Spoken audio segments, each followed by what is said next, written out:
मोहनजोदड़ो और हड़प्पा, जिसमें कोई दरवाजे नहीं थे, और उन वहाँ हमारे पुरखे कृषि कार्य करते थे और सबको समान रूप से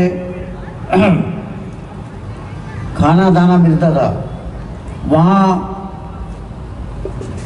दरवाजे नहीं थे।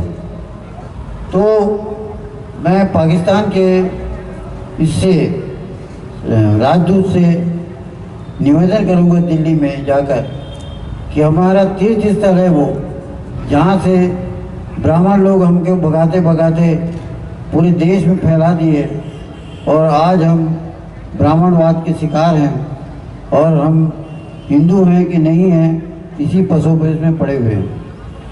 जैसा लक्ष्मण यादव ने अनेक बार हिंदू नहीं होने का भाषण दिया, बात कही, अब ये है सवाल कि उसको हम गुजरात कैसे जीते हैं, महाराष्ट्र कैसे जीते हैं, मध्य प्रदेश कैसे जीते हैं और पूरे देश में हम प्रधानमंत्री बनाए अपना, और प्रधानमंत्री बनाकर सारे जो बाबा साहब आम्बेडकर के संविधान को नष्ट करने में लगे हुए हैं उनको उन पर विजय प्राप्त करें, ये मुख्य बात है। और अगर ऐसा नहीं करेंगे तो इस सभा का कोई अर्थ नहीं होगा। इसलिए हमारे हर्षवर्धन ने जो कहा कि छत्तीसगढ़ में ब्राह्मणों को कोई चुनता नहीं है, इसलिए वोट हमारा राज तुम्हारा नहीं चलेगा, कांशीराम जो साहब कहते हैं उस पर अमल करना है, क्योंकि जब तक कि ऐसे अमल नहीं होगा भाषण रह जाएंगे। जैसे लक्ष्मण यादव विद्वान व्यक्ति हैं और उनके विद्वता पर हमको इम्प्लीमेंट करना चाहिए। हमने गुजरात में जीत का प्रतिज्ञा लिया है, गुजरात प्रदेश हमारा होगा, क्योंकि मोदी जहाँ से खड़ा होगा वहाँ से मैं भी खड़ा होऊंगा। मोदी अडानी अंबानी के पैसे से लड़ेगा और मैं जनता के पैसे से लड़ूंगा। जिस प्रकार आप लोगों ने 2,000 4,000 रुपया देकर इस सम्मेलन को किया और एक बहुत बड़ा यज्ञ किया, ज्ञान यज्ञ, और उसमें उसको सफल बनाना है, उसको सत्ता में तब्दीली करना है। जब तक कि हम मध्य प्रदेश को मैंने भूपेश से कहा कि मध्य प्रदेश को यदि कांग्रेस से लड़ेंगे, वहाँ के कुर्मी कांग्रेसी रहेंगे, तो 1000 साल बाद भी ऊँट वाले को राज नहीं मिलेगा। वहाँ दिग्विजय सिंह, कमलनाथ और शिवराज के राज है और जो भी जीते उनके राज में ही रहना पड़ेगा। हमने इसके लिए स्टालिन की सूरज छाप को तय किया है और वहाँ कुर्मी सम्मेलन में हमने पास किया है कि कांग्रेस से हम नहीं लड़ेंगे और सूरज छाप से लड़ेंगे। इसी तरह से उत्तर प्रदेश की हाल है। उत्तर प्रदेश में ईवीएम के द्वारा हरा दिया गया, ईवीएम को तोड़ फोड़ किया गया। तो ये गवाह है कि ईवीएम को ट्रक के ट्रक फेंका गया। अब हम क्या करें? हमारा योजना है कि हर लोकसभा को मिनी इंडिया बनाया जाए और उसमें 5 लोग हों, उसमें कुर्मी समाज आगे रहे, क्योंकि कुर्मी समाज यदि वो आरक्षित है तो कुर्मी समाज यदि उसको वोट देगा, जो आरक्षित लोग हैं उनका, तो उसका वो जीत निश्चित है। इसी तरह से हम योगी राज को से मांग करेंगे कि जो भूपेश बघेल नरवा गरवा घुरवा वारी 2 रुपये किलो गोबर और बिजली बिल हाफ, सारे कर्जा माफ, ये हम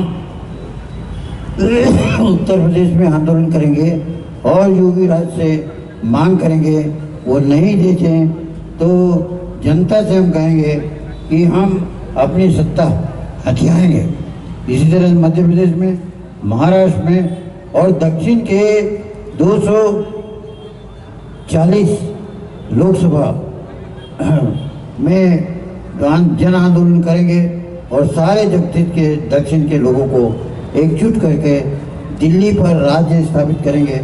इसलिए हम सबको इस महासम्मेलन जो हुआ और यादव जी ने, लक्ष्मण यादव ने जो बात कही उसको हमको चरितार्थ करना पड़ेगा, नहीं तो वो भाषण आएंगे और चले जाएंगे। इसलिए पंजाब, उत्तर प्रदेश, राजस्थान और गुजरात, इसी तरह पूर्व में आसाम, बंगाल और बिहार, इन सब राज्यों में जन चेतना फैलाकर पंचायती राज लाकर हम आंदोलन राज्य स्थापित करेंगे। हमारा टिकट बांटने वाला कौन होगा? पंचायत होगा। और वो पंचायत हमको यदि तय करते हैं कि इन लोगों को विधायक बनाया जाए, इसको लोकसभा सदस्य बनाया जाए, तो वो पंचायत के लोग ही जीत हार का फैसला करेंगे। वो टिकट बांटेंगे, उनके परमिशन से ये सब टिकट वितरण होगा और पंचायती राज के द्वारा हम जीतेंगे और नया भारत बनाएंगे। हमारा सपना है कि 1 इंच भी जमीन आबादी से वंचित न रह जाए। दक्षिण से, हिमालय से दक्षिण की तरफ की दक्षिण तक हम सिंचाई योजना बनाएंगे और जो प्याज है, आलू है, अनाज है, इसका बाई प्रोडक्ट करके ये यूरोप भेजेंगे।